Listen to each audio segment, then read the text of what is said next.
My high school coach, Lisa Zielinski, is the one who introduced me to the game of volleyball. I'd played basketball and ran track my whole life, and I thought I was going to go to the Olympics for track and field when I was younger. I went to high school my freshman year, and the high school volleyball coach, Coach Lisa Zielinski, asked me to go play volleyball, and I was like, no, this isn't my thing. Like, I don't wear short shorts. Like, I'm a basketball player, I'm a real athlete, so I thought.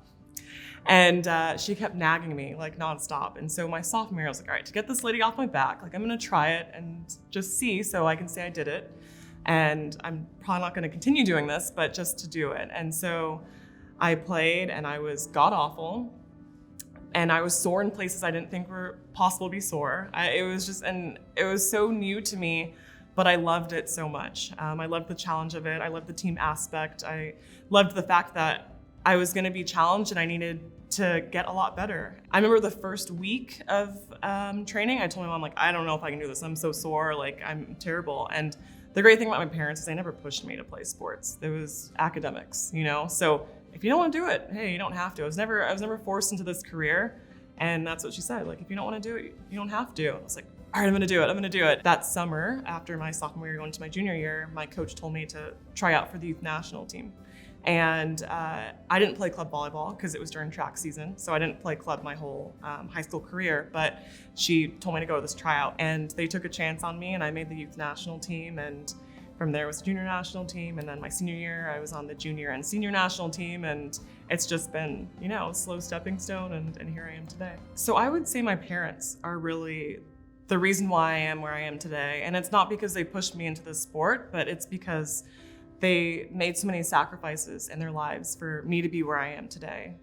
They were born and raised in Nigeria, and I always tell the story, they came to North America to give us a better life, and they left their family, they left their friends, but because they saw an opportunity for their children.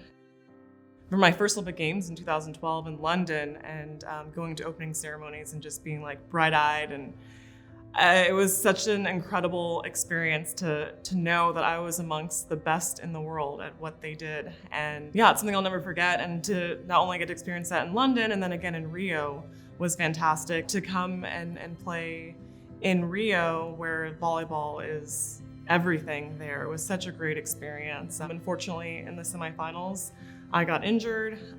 We weren't able to get the win against Serbia in 5. It was really a close match and everyone really stepped up really big. I remember the coaching staff and saying like, you know what, we have this one day, like tonight we can be sad.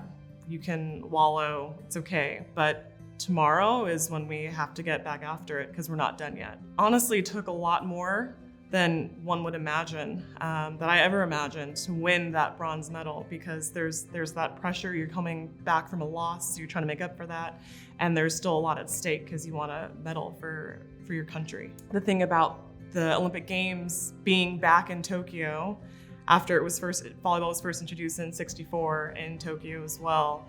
It's going to be so significant, I know, because volleyball is big in that country to begin with. To be in the Olympic Games and to be a volleyball player and have all the Japanese fans there is going to mean so much. USA Volleyball, the path to the podium.